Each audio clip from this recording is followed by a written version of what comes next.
Good afternoon, everyone. Will Dupree here in the KXAN live studio. We are about to carry remarks live here in just a few moments from the World Health Organization. The United Nations Health Agency is going to be speaking about the novel coronavirus, which of course has made so many headlines and caused so much concern around the world and here in the U.S. as well. We are looking live right now. The Director General of the WHO has taken his seat there in the very center, just beneath their seal, hanging above him. So let's take a listen as these remarks get underway from the World Health Organization in Geneva. We'll try to bring you a wrap-up as soon as these comments are over, but thanks for joining us here on KXAN Live as we go to these comments in Geneva, Switzerland.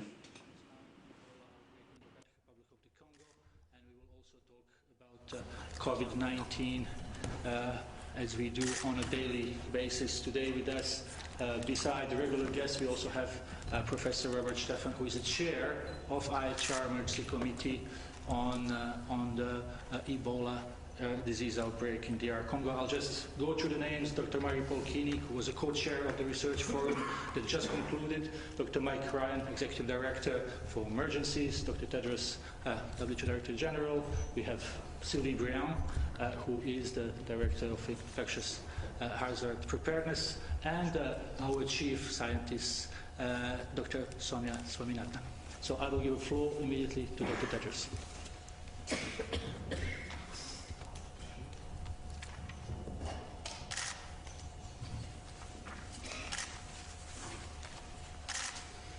Thank you, Tariq. And good evening to all colleagues who have joined from the media and from our organization. Once again, I would like to thank Professor Stephan and all the members of the Emergency Committee on Ebola for their time and advice. The Emergency Committee on Ebola has advised that the outbreak in the Democratic Republic of Congo continues to be a public health emergency of international concern, and I have accepted that advice. As I said yesterday, as long as there is a single case of Ebola in an area as insecure and unstable as Eastern DRC, the potential remains for a much larger epidemic. WHO's risk assessment is that the risk of spread is high nationally and regionally and low globally. Nonetheless, the signs are extremely positive in the Eastern DRC, and I hope that by the time the Emergency Committee reconvenes, we will be able to declare an end to the outbreak. But even as we near the end of this outbreak, we must act now to prevent the next one. And we cannot forget that while this Ebola outbreak has killed 2,249 people, measles has killed more than 6,300 people in DRC in less time. Only half of health facilities have access to water. Strengthening a health system may not be as sexy as responding to an outbreak, but it is equally important. Tomorrow, I'll travel to Kinshasa, DRC, for discussions with President Felix Tshisekedi and other senior ministers about how to strengthen DRC's health system and protect and promote the health of its people. The current outbreak of COVID-19 highlights why this is so critical. Our greatest fear remains the damage this coronavirus could do in a country like DRC. Even as the flames of one outbreak begin to die down, we're fighting another fire front. As of 6 a.m. Geneva time this morning, there are 44,730 cases of COVID-19 in China, with 1,114 deaths. Outside China, there are 441 cases from 24 countries and 1 death. The number of newly confirmed cases reported from China has stabilized over the past week. But that must be interpreted with extreme caution. This outbreak could still go in any direction. The number of countries reporting cases also has not changed since 4th February. Of the 48 new cases confirmed outside China yesterday, 40 were on board the Diamond Princess cruise ship, which is currently quarantined in Yokohama. We're in constant contact with the Japanese government, the International Maritime Organization, and the owner of the ship to protect the health of all passengers. Now we have 2 cruise ships that have experienced delayed port clearance or have been denied entry to ports, often without an evidence-based risk assessment.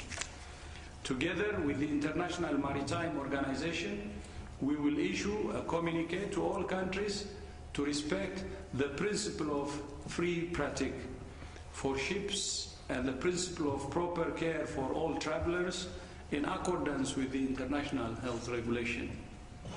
We have established lines of communication with IMO, the Cruise Lines International Association, and the major cruise operators to ensure we have accurate information and can provide the right advice.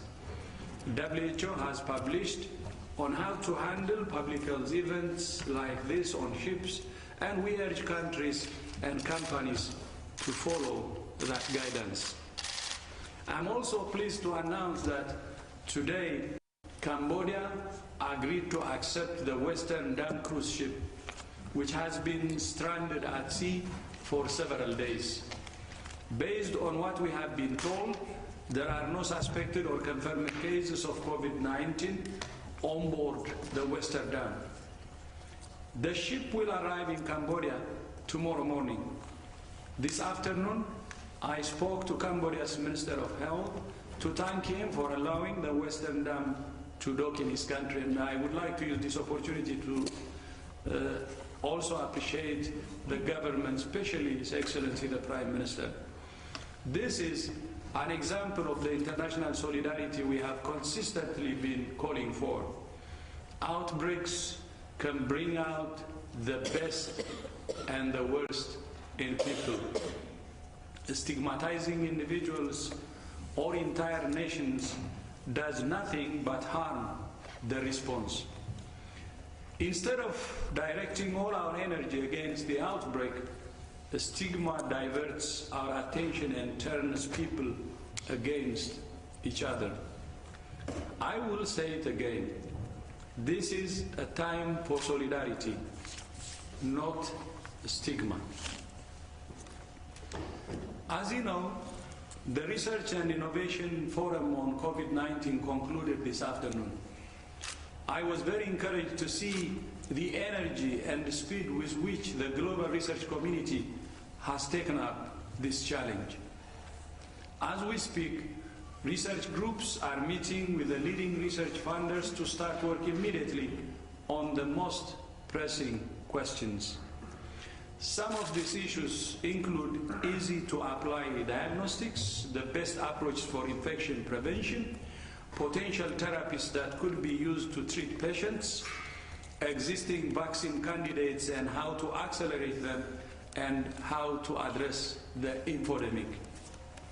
We're also doing deeper investigations to identify the source of this virus and to prevent further transmission from animals to humans. WHO is now developing a master plan for coordinating clinical trials and ensuring they're done coherently and consistently. Meanwhile, we continue to support countries with the tools and equipment they need now to diagnose cases and protect health workers. We have shipped diagnostic kits to laboratories around the world, and we will continue to do so. And we are also sending supplies of masks, gloves, gowns, and other personal protective equipment to protect frontline health workers in 18 countries that need our support, and we have more in the pipeline. Finally, our advanced team in China has made good progress in working out the composition of the team and the scope of its work. We hope to have more news to announce soon. I thank you. Thank you very much, Dr. Tedros. Professor Stefan, would you like to add something? Yes, thank you for the opportunity to comment on a few details which we discussed in the Ebola Emergency Committee.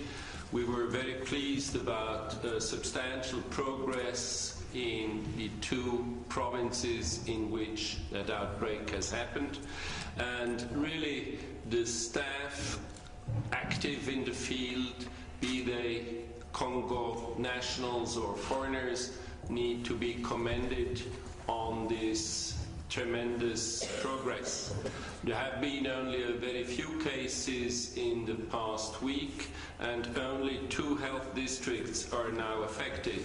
And as Dr. Tedros briefly alluded to, the risk assessment has been downgraded from very high to high on regional and national level. Now you may possibly wonder why we maintain the public health emergency of international concern. This is despite of cautious optimism, because we do see a risk of some resurgence and also a risk of complacency if we would now suddenly abandon this FIC, despite of the fact that we still occasionally see new cases. And additionally, I see 2 dark clouds on the horizon there. And one is the continued aggressions which happen and which compromise the action of the health teams. And the second one is, and here I'm building a bridge to that global solidarity which you mentioned, that is truly lacking, and it is absolutely paramount that more support is being offered. And so we maintain this FIC, but we presume that even before 3 months we will reconvene, and hopefully we'll have then the good news that we can end the public health emergency of international concern there. Thank you. Thank you very much, Mr. Chair. Before we open the floor for questions, please, 1 question per person, so we try to get as many as possible. We have about 30 minutes for questions. Those online, click raise hand. Those dialing in, *9.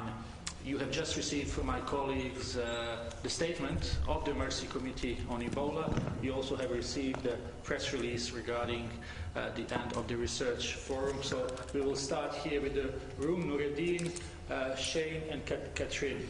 Noureddin first. Noureddin first.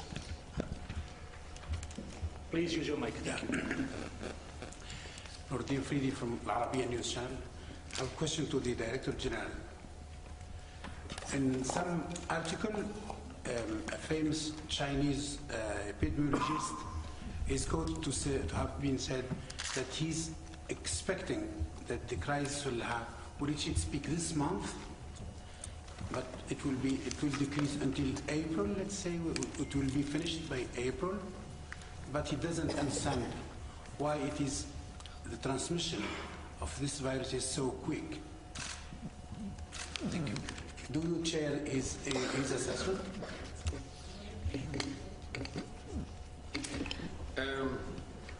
Yeah, if we would love to be able to predict the future, but I think we have to be very cautious. The stabilization in cases in the last number of days is very reassuring, as the DG has said, and it is to a great extent the result of the huge public health operation in China. It is very hard, though, to predict. We definitely see that the behavior of the virus outside Wuhan, Hubei, in the rest of China, and outside China. Doesn't appear at this point to be as aggressive or as accelerated, and that's a good sign. And that gives us an opportunity to prepare and to react, and still gives us the opportunity for containment and potential interruption of transmission of the virus. But that's no guarantee. It's not a guarantee. But we must continue to try to stop the virus while preparing countries for the arrival of the virus. I know that sounds contradictory, but it is not a contradiction. So yes, we would hope to see the virus come under control. We're not going to speak about numbers or dates. We need to focus on the task. And the task is to contain the virus, to detect the cases, to treat the cases. If we keep doing those things, yes, we may see a drop in the number of cases, but I think it's way too early to try and predict the beginning, the middle, or the end of this epidemic right now. Thank you very much, Shane, then Catherine. Shane, please. 1, 2, 3, yeah. Shane, and then Catherine. Okay, Shane from China Central Television. CCTV, my question is about the Research and Innovation Forum. During the past 2 days, what do you think about the participation of the Chinese experts and delegates?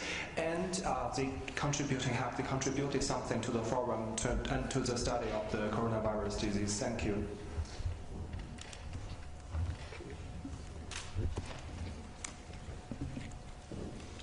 Thank you very much. So one of the things that we were very keen is, of course, that the Chinese scientists and researchers participate in this meeting because they have the hands-on experience of what is happening in China. They know what the disease is like, what the local epidemiology, and also the local research that's already started. So we were very fortunate and pleased that senior representatives from the China CDC as well as others could participate in the meeting. Of course, if they did it remotely because they could not travel to Geneva, but we also had several people in the room representing China. Also, in the lead up to the meeting, we've had several working groups that have been working on the different thematic areas, and most of the working groups have Chinese scientists as part of the group. So I think the outcomes of the meeting were very much influenced by the contribution of the Chinese scientists, and we're very pleased about that. Dr. Kini, would you like to answer? Yes, if I may add, one of the major impacts of the presence of Chinese scientists online was also to ground the discussion on reality and to remind the scientists who are there that this is an issue which is urgent now, that there are two things which are important, as said, the DG said, stop the outbreak and save lives.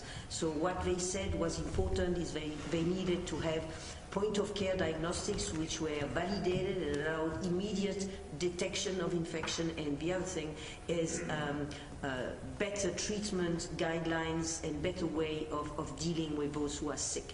And the intervention, as I said, grounded the discussion in the reality and set a clear goal for the other scientists. Thank you very much, Swaminathan and Dr. Kini. Catherine, and then we will move to a few journalists online. Thank you. Yeah. France 24. My question is about the master plan. I would like to have more details about the urgent priorities that have been decided, and also about what you've decided to mobilize. How much money do you decided to mobilize, and particularly for the middle and lower income countries? How do you plan to work?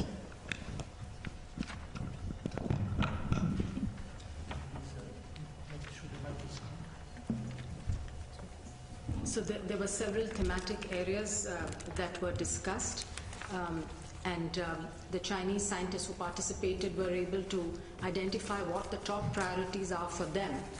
And these were the development of simpler diagnostics, point-of-care diagnostics, so that these could be applied at the community setting as well as primary healthcare setting. And I think this would be very useful for other low-income countries to have a test that does not require the kind of complex laboratory that a PCR test is needed. So I think that we will put this very high up on our list of priorities. Secondly, it was about optimal treatment for patients who become ill and who need hospital admission.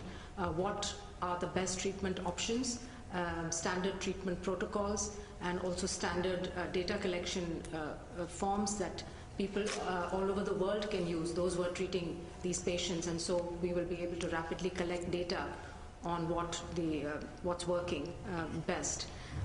We also identified transmission and epidemiology as an important priority to be studied fairly quickly, because we really need to understand this virus.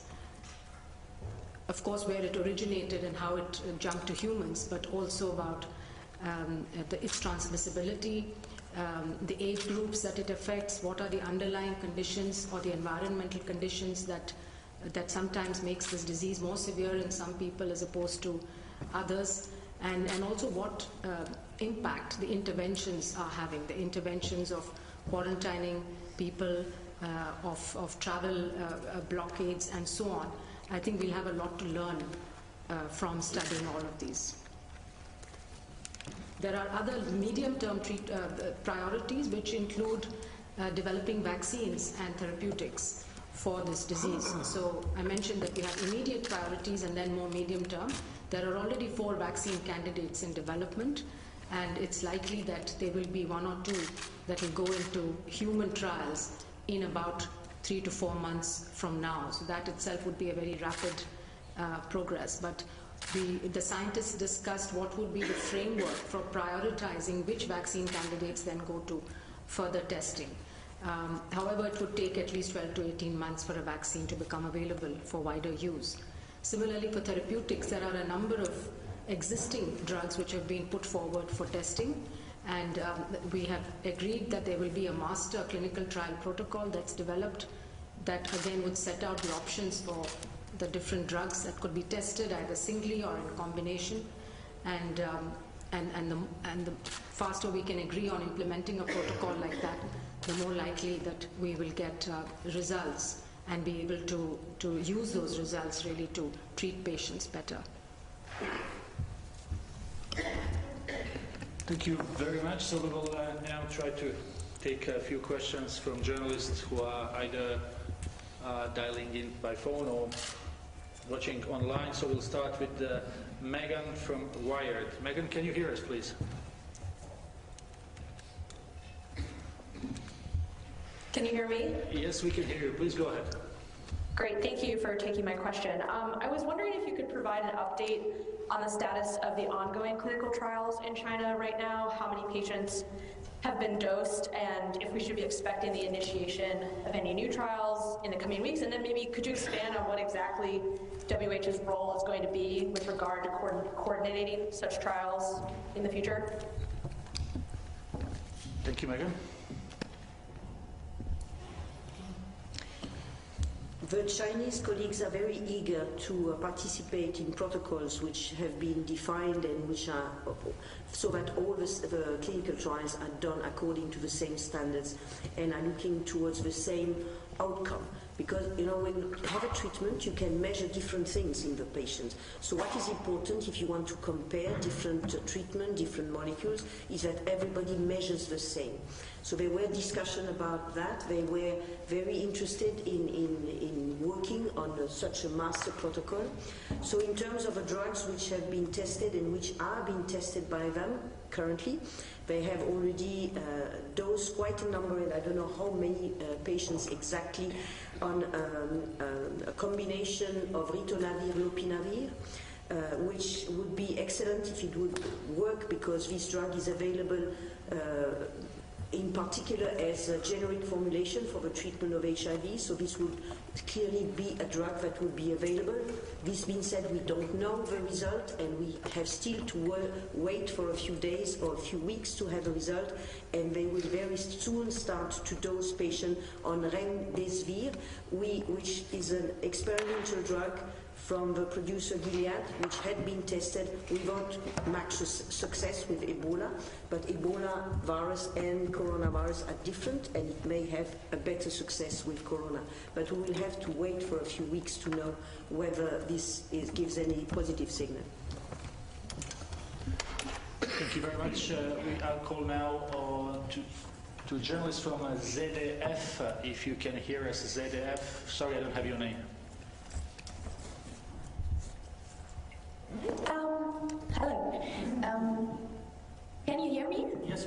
Please go ahead. Yes. My question is, the WHO praises the Chinese government's crisis management. But since December 31, the virus had been known in Wuhan. The authorities silenced the warning doctors. There are also indications that the disease rates are not correct. Do you subsequently rate the Chinese government's crisis management differently? And when did the Chinese first inform the WHO about the virus? Thank you very much. If I understand well, it was about to comment on the management of the crisis by Chinese authorities. Yes, and under the international health regulations, when the National Health Commission in Beijing became aware of the situation in Wuhan, they notified WHO immediately under the framework of the IHR. Obviously, there are normal surveillance systems in place in many countries, and countries are in the middle of an influenza season. Sometimes it is very difficult to pick up the signal of an unusual event. In fact, this event was picked up by a surveillance system designed specifically to pick up unusual and atypical pneumonia. And you will remember that picking up at the time 41 unusual pneumonias in a population of 23 million people in the middle of an influenza season, actually, if you look at that, was quite picking the needle out of the haystack. And in notifying that to WHO has allowed a massive global response. So I would argue quite the opposite, in fact. I would argue that given the huge population involved and given the unusual nature of the pneumonia, but which was quite similar to influenza on presentation, it's quite amazing that the signal was picked up. Obviously, when the outbreak is over, we can go back and look, and all emergency response, we've seen this in all kinds of emergencies and crisis. When you go back, you will always find things you could have done better.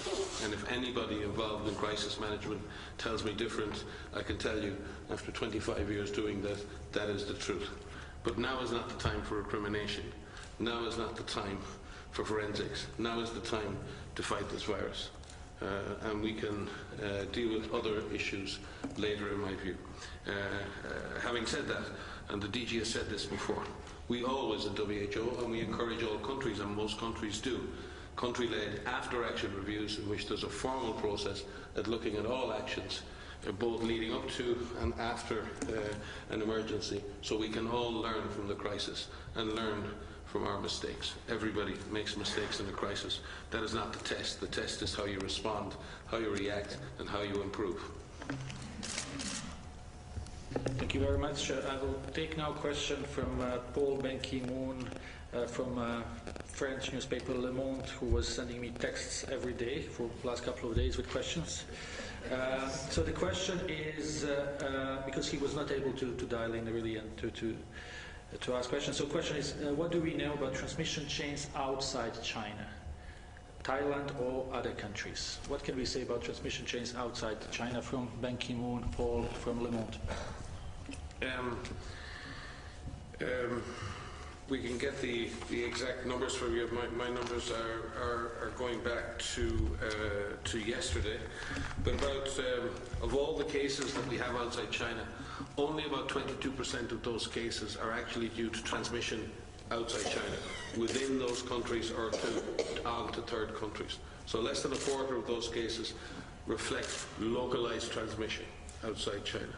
And when we look at the transmission chains, and we have done a really, really forensic job on looking at each and every one of those transmission chains, and as of this morning, only 8 cases globally, we could not find a plausible explanation for their exposure. So on a global level, we have a good view on this virus, certainly in terms of the existing transmission chains. And we have tracked each and every event, each and every transmission across borders, and we thank countries who have shared their information with us, and we encourage others who have not to do so, because this is the exact data that allows us to track this virus in the most detailed way. And as Director General has said, that doesn't mean that there aren't other transmission chains out there. There quite possibly could be. But for what we see, that's the circumstance. The other interesting work that's been carried out is many countries have accelerated their normal winter surveillance for severe acute respiratory illness and ILI. And many countries like Singapore, and I think Singapore stands out as a really good example of a country that's approaching this virus in a very systematic way, are now checking in emergency rooms all respiratory infections, and they're testing for Ncovi. So they're not just testing against the case definition, they're testing all respiratory disease. And to date, they're not finding COVID as that. They're finding the flus, they're finding the other things, but they're not finding COVID as part of that. Now, that doesn't mean that that won't change, but in principle at the moment there's no overwhelming evidence that this virus is out there causing efficient community transmission in other countries. Now, that's a good thing. It doesn't mean it's not happening, but it does again highlight what the Director General has said again and again: we have a window of opportunity to shut this virus down. Thank you very much. We will come back to the room, but I would just really like to take the question from Catalan news agency Tony Jaime, who is asking about a Mobile World Congress in Barcelona that is due to take place. And apparently the GSMA board is gathered right now to decide if they will go on with this Mobile World Congress. So the question from Tony Jaime is, what would be the advice to the board deciding on if the Congress should go on? I would pass to Sylvie for specific advice, but it's really important that everyone remembers that there's no zero risk with any mass gathering. When we bring people together, there's a risk of food poisoning, there can be risks of injuries, buildings have collapsed, all kinds of things have happened, terrorism events have happened. All meeting organisers have to put in place a risk management strategy in the context of there never being a zero risk. So we're advising and we're issuing advice on how to manage a mass gathering. It's easy to ask the question, should we or shouldn't we? WHO cannot become the arbiter of that process. What we can do is offer systematized, algorithm-based decision-making frameworks that allow each meeting to be assessed on its merits, where it's happening, who's attending, and what risks can be managed. Many of the risks can be reduced through very simple measures, and if an event occurs, those risks can also be managed. Now, I'll pass to Sylvie. This is a very important component of our risk communication strategy. We feel for those organisations for the uncertainties associated with these events, but we do believe these risks can be appropriately managed. And again, staying calm and managing those risks in a systematic way. We believe most of these events can continue if the proper measures are applied, and these don't need to scare people. Sylvie? Yeah, thanks a lot. Yes, indeed, we encourage meeting and mass gathering organizers to do a risk assessment, because the risk really depends on the setting, the type of meetings, the type of participant, and the duration of the meeting as well, and the type of room where the meeting is held, etc. So there are many, many factors that needs to be taken into consideration. So it's impossible to give guidance in general.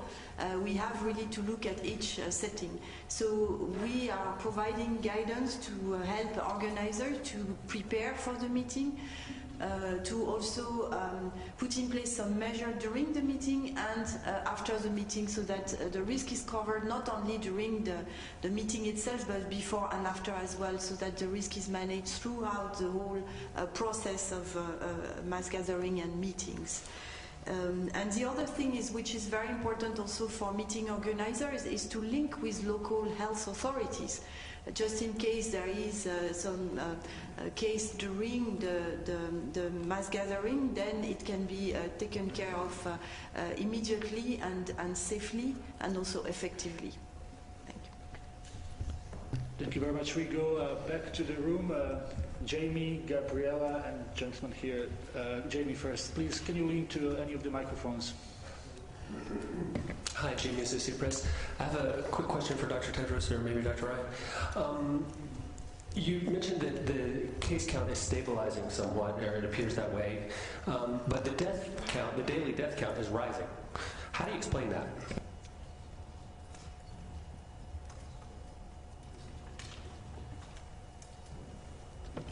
We said before, Jimmy, that again through the work being carried out with so many patients being managed in an intensive care environment, and we've seen that the length of illness is quite long.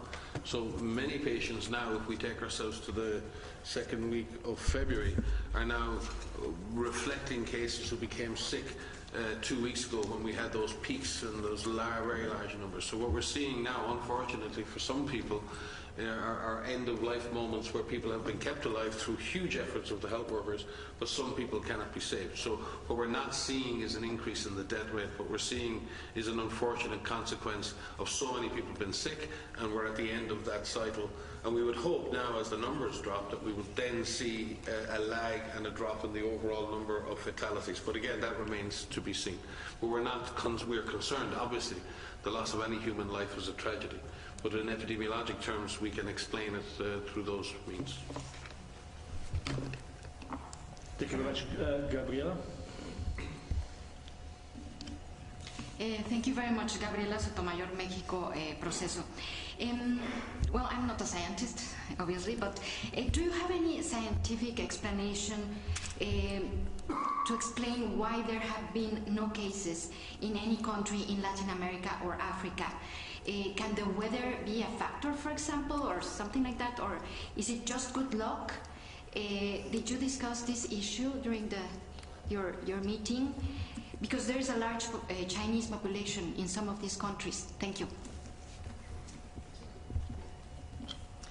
So, at the beginning of this outbreak, we did some statistics with IATA to see the amount of travelers, especially by plane, to different countries around China. And so we came up with the intensity of traffic from China to different countries. And indeed, the first countries to detect imported cases were indeed the one who statistically had more traffic with China.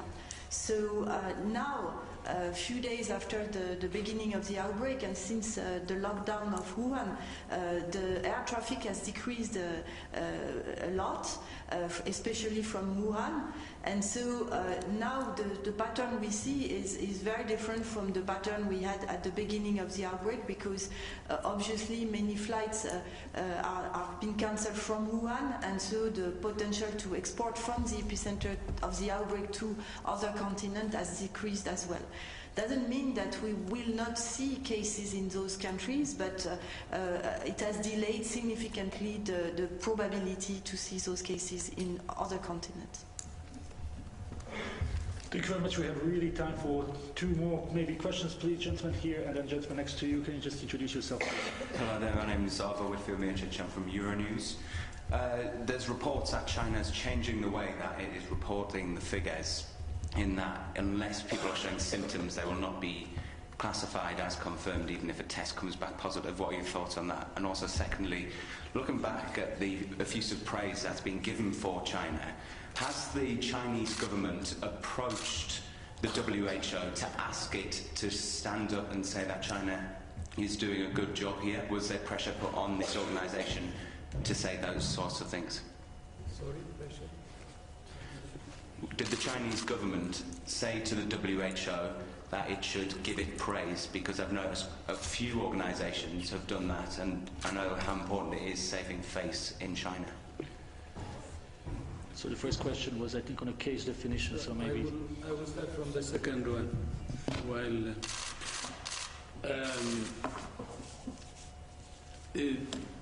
I think Mike had already said it, and also I can give you more examples why we recognize what China is doing. For instance, the pathogen was identified at a time record time. And immediately they shared the sequence. And when they shared the sequence, it helped other countries to prepare the diagnostic tools to test cases.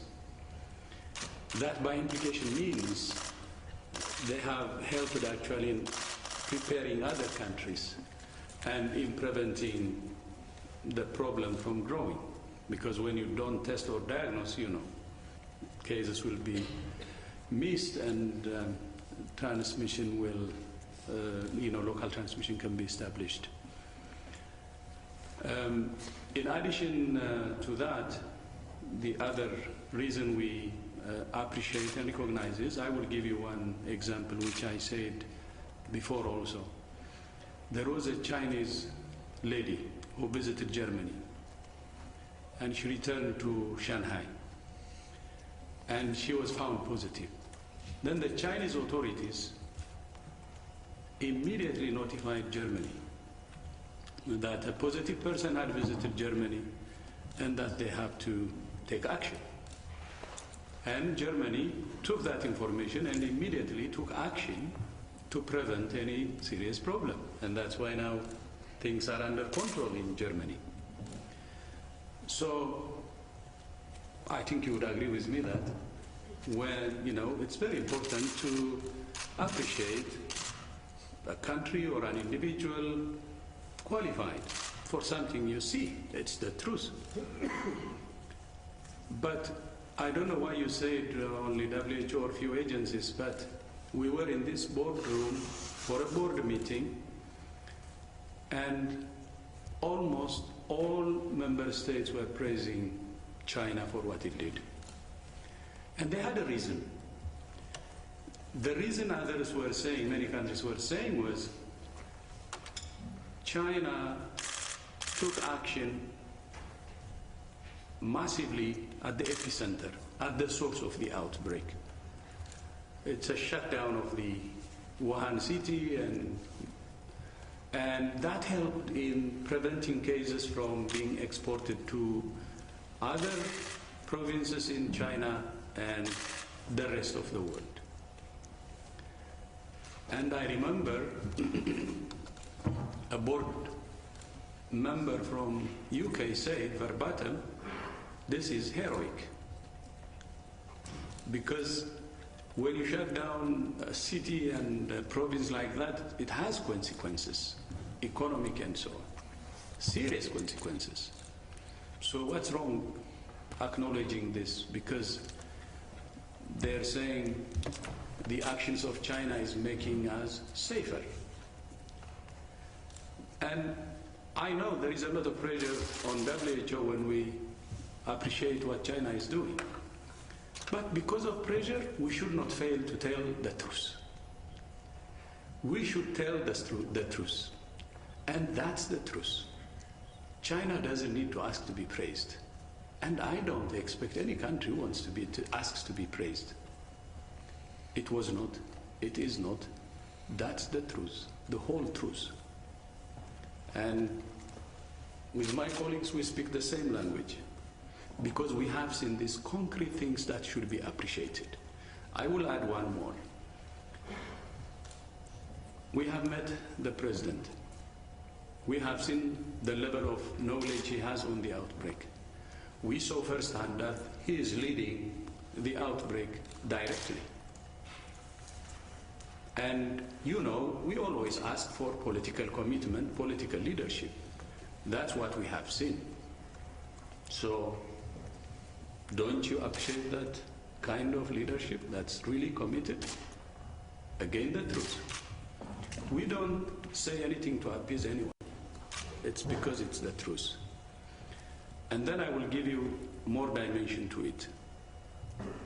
China is not the first country we have acknowledged. We acknowledged other governments. We even gave them recognitions in our assembly. For the